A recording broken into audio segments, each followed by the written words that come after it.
how do you get comfortable with allowing other people to come in and be a part of your vision? No, I think the best leaders are people who let people be free, let people do their job, do their role, whatever they're good at. You allow them to kind of thrive, and I think that makes a better work environment for everybody. And one day when I have my own situation, I think it's important you empower people around you. There's a reason why they're in those specific roles. So I check in, I ask questions, and I think when you have success and whatever success means to you, then you kind of understand like whatever you're doing is working. Like, oh, okay, this is working. Let's continue to do this. Let's tweak, some of these areas. Maybe I can be more responsive. Maybe I can get you answers faster. Maybe I can be more involved or less involved in certain instances because I'm holding up the process.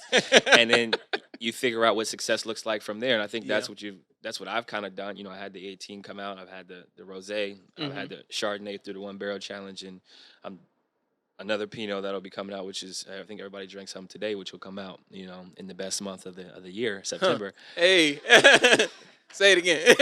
The best month of the year is September. The best day is the 19th, to be specific. For anyone that was wondering. It's 29.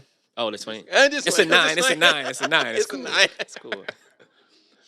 I think also when we think about the gravity of you having your own wine brand is, you're really breaking ground as a Black NBA player starting your own wine.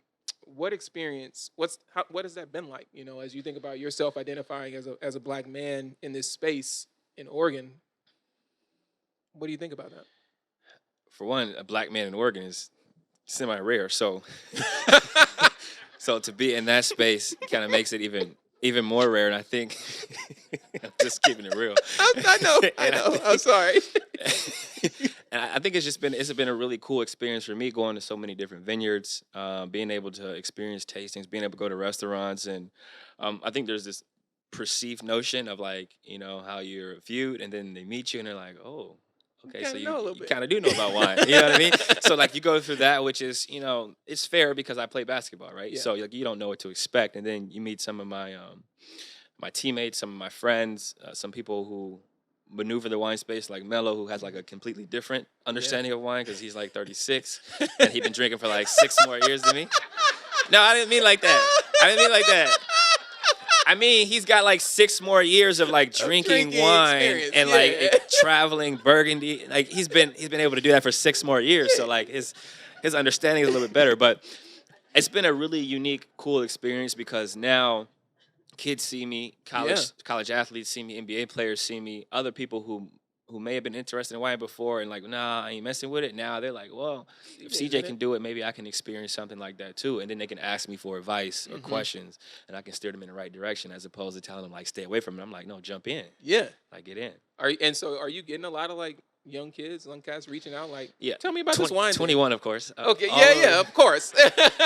All over the age of 21. But yeah, a lot of young NBA players, right? Because when you first get into the league, you're coming out of college, and generally, like, you focus on your academics, you focus on your athletics, and then, like, you went to college type parties. Yeah. So they're generally curious because they have players on their team who are drinking wine. Like, I drink wine. I carry it. I travel with it. So once, like, a player on my team turns 21, like, they find, like, yes, CJ, like, I can drink with you.